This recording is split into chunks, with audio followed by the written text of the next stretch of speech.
Hello, my name is Mrs. Megan Chambers.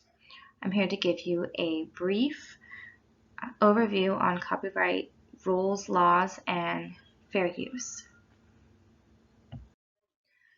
Now, what exactly is copyright? I'm sure that you guys have heard that term used quite a lot. And to make it perfectly clear, copyright is a set of laws that is instilled under Title 17 of the United States Code. This grants copyright for a limited period of time over original creations. This is to ensure that the financial interest of creators, producers, and distributors is protected. This gains any of the creators, producers, or distributors legal rights to the original material that they've created. Essentially, this means that any work that an individual creates, if you guys wrote an essay, for example, that is protected automatically under the copyright laws. You do not need to fill out any sort of registration or anything like that to keep it protected. So if you were to write this essay and someone else were to use the entire essay and pass it off in their own, then that is copyright infringement. So the laws help protect you so that no one else passes off your work as their own and gets financial gain from it.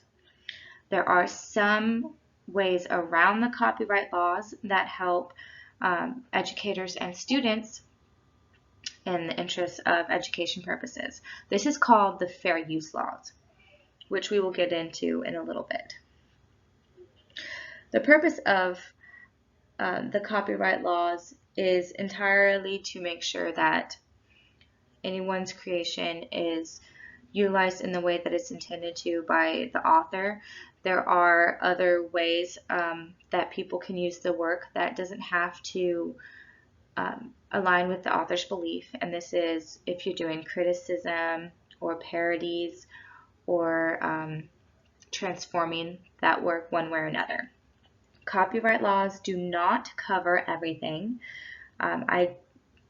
Ideas and methods and things like that are not exactly original creation are not covered under it. So if you were to write a full book on a new system of bookkeeping, for example, your work itself would be covered under the copyright laws, but your method in general would not be. So other people could take your method and name it different things and not use the same exact system that you did, that you wrote out, but overall they could still take your work and use it in a different manner.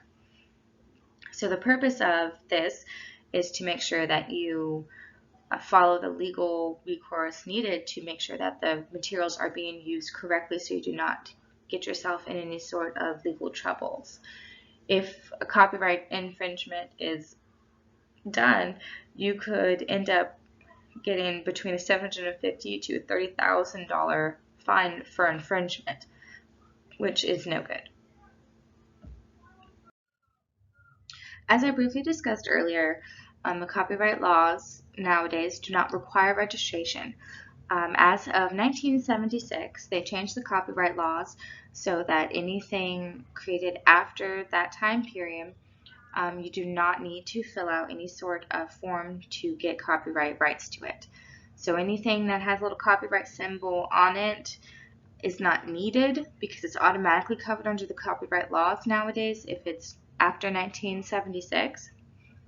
But it does give a easier way to track down the original author of the content, so it's still good to do. As I said, this does not cover ideas, procedures, methods, systems, and processes.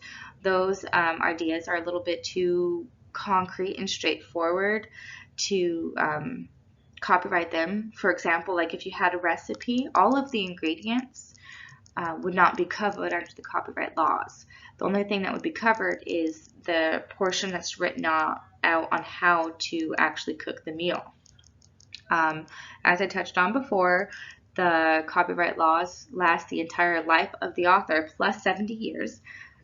And if the work is corporate, it lasts 95 years from the publication or 120 years after creation. When we discuss fair use, this is probably the most important thing that you guys need to take away. There are 4 factors in which fair use is used, which need to be taken into account. This means that you can use any of the works that you need to continue your education or to help educate as teachers and students. The 4 factors that are being used, you need to keep in consideration the purpose of use. What are you using this work for? The next thing you need to keep into account is the nature of the copyright works. The third thing is the amount that is being used. And the fourth is the effect this can have on the potential market. These factors are very important because it makes sure that the work's not being overly used. So the purpose of use, if you're using it for educational purpose, that's fair use. If you are using it for entertainment purpose, let's say that you're trying to show the brand new Avengers movie at your restaurant that you own to try to get more clients in when the movie hasn't been officially released yet. That's not fair use because you're using that as a gain for yourself. You're not educating anybody. It's against the copyright laws. The nature of the copyright works is important because this keeps in mind if it's like a magazine or a newspaper specifically designed for education, that would be in fair use. Where if you're doing entertainment nature, such as the movies that I was talking about or music, those are like a little less likely to be under the fair use rules because it's not being used for educational purposes at all. The amount being used is also an important aspect to take into account too, because if you're using an entire work, it's most likely not going to be covered under fair use laws. If you're using a smaller portion, that's much more likely to be considered. There's a bunch of specific rules about the amount, like being less than 10% of the overall work, or if it's a single page, you can do that. 1 chapter out of the book. There's a bunch of different little aspects to take into mind when you're talking about the amount that's being used. The effective use on the potential market, if you're going back talking about showing an Avengers movie that's not out publicly yet in your restaurant. If you're showing that to these people for free to come in to have them buy your food, they're less likely to buy tickets to go to the movie theater. So that is copyright infringement because you're affecting potential sales that this movie could have had. And that's the part that comes into effect with educational fair use. That wouldn't do you any good and it's not the author.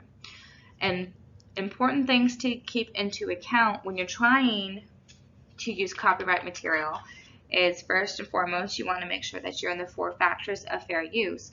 It's also important that if you're ever in doubt that you can either contact the author for permission and get the permission for them to use their work, and then if you do that, you would have a lot more flexibility. If they say that you can use their entire work for your classroom and print out 20 copies per kid and let them take it home, then you're entitled to do that because the author gave you that permission. Just make sure that you keep all documentation of the correspondence between you and the author. The other things to keep in mind when you're doing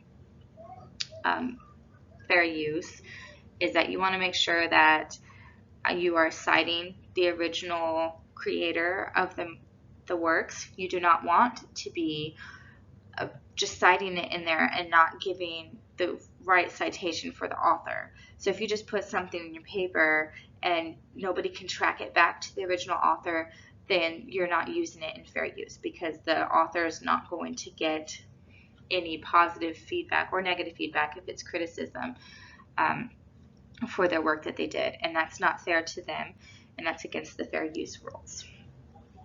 There's other things you need to keep into account too. We have a digital age, and taking things and making them digital or making VHSs into a digital format on the computers, that is actually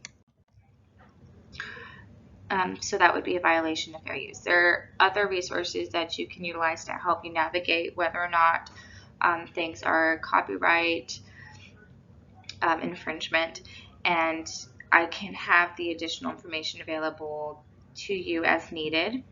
Thank you very much for allowing me to give you this presentation.